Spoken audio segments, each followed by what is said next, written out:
Yesus berkata demikian, dan berbahagialah orang yang tidak menjadi kecewa dan menolak aku.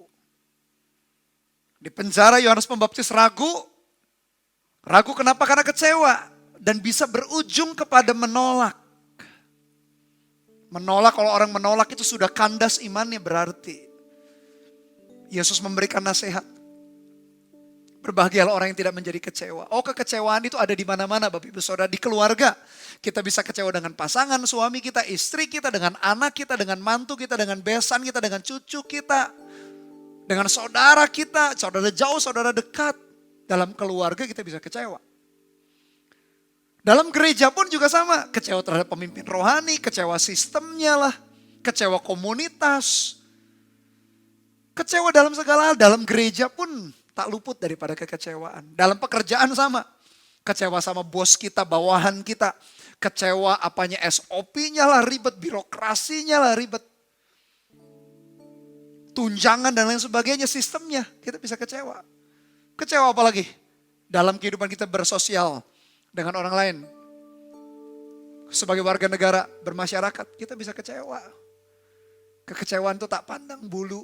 Tak pandang tempat, langsung bisa menyusup. Hati-hati Bapak Ibu Saudara. Dan lampiaskan, jangan kita tidak ada pagar di dalam hati hidup kita. Sehingga kita mengizinkan kekecewaan itu menguasai dengan begitu rupa. Akhirnya berujung kepada menolak. Kepada tawar hati, kepada kandas imannya. Yesus dengan akurat menjelaskan, mengerti kondisi hati Yohanes Pembaptis, dan bukan hanya Yohanes Pembaptis saja, tapi orang banyak juga yang tahu, atau juga memberikan memberikan sesuatu untuk menjaga hati dua murid Yohanes Pembaptis juga sekalian. Hati-hati dengan kekecewaan, akhirnya bisa menolak Tuhan.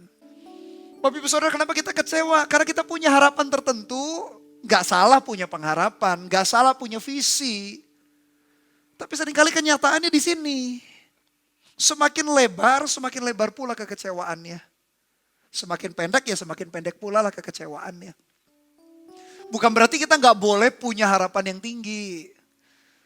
Tapi pertanyaannya adalah, apakah harapan itu sesuai dengan kehendak Tuhan? Apakah harapan itu sesuai dengan firman Tuhan? Apakah harapan itu betul-betul kita tahu bahwa itu adalah rencana dan kehendak Tuhan? Atau jangan-jangan hanya harapan kita semata? Sehingga tak heran akhirnya kita kecewa. Dalam perjalanan hidup kita banyak hal yang kita tidak pahami dan tidak mengerti. Rasul Paulus pun harus berakhir di penjara, meskipun mengenai itu sudah beberapa kali diingatkan, jangan ke Yerusalem. Roh Kudus pun mengingatkan. Paulus berkata, penjara dan sengsara menunggu aku, menanti aku.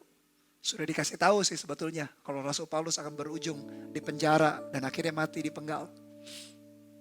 Tapi dia tidak mengecilkan imannya, dia terus berjalan dalam kehendak dan rencana Tuhan. Dia tidak kecewa, dia finishing well. Menyelesaikan sampai garis akhir. Banyak hal Bapak Ibu Saudara kita bisa kecewa. Kecewa dengan keadaan, kecewa dengan teman kita, dengan sahabat. Katanya teman, katanya pemimpin rohani, katanya pendeta, katanya gereja. Dalam pekerjaan kita, kekecewaan itu menyusup dan tidak kenal tempat. Tidak kenal wilayah. Begitu hati kita gak dijaga, langsung kekecewaan itu bisa menjatuhkan dan merusak dengan cara yang mengerikan. Hati-hati Bapak Ibu Saudara, jaga hati kita dengan segala kewaspadaan. Termasuk juga saya sebagai hamba Tuhan. Sama-sama kok. Saya yang berkhotbah menceritakan firman pun juga tak kebal daripada namanya virus kekecewaan itu.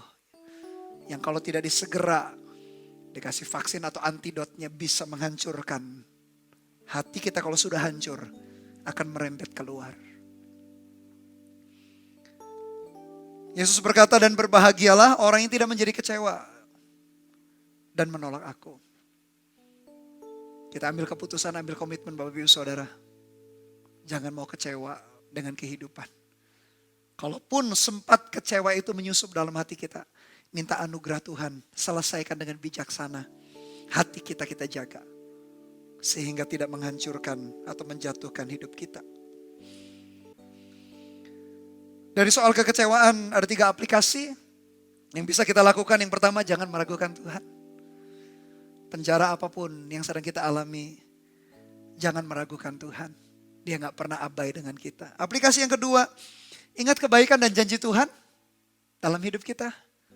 Membantu kita bagaimana menyikapi kondisi-kondisi yang tidak mudah. Dan yang terakhir, sesuaikan ekspektasi kita. Karena jarak antara harapan dan kenyataan adalah kekecewaan. Bukan berarti kita punya harapan yang rendah-rendah saja. Tapi pertanyaannya, apakah harapan kita, mimpi kita, kerinduan kita, apakah sesuai dengan kehendak Tuhan atau tidak? Sesuaikan ekspektasi kita. Dan selesaikan pertandingan kita sampai akhir.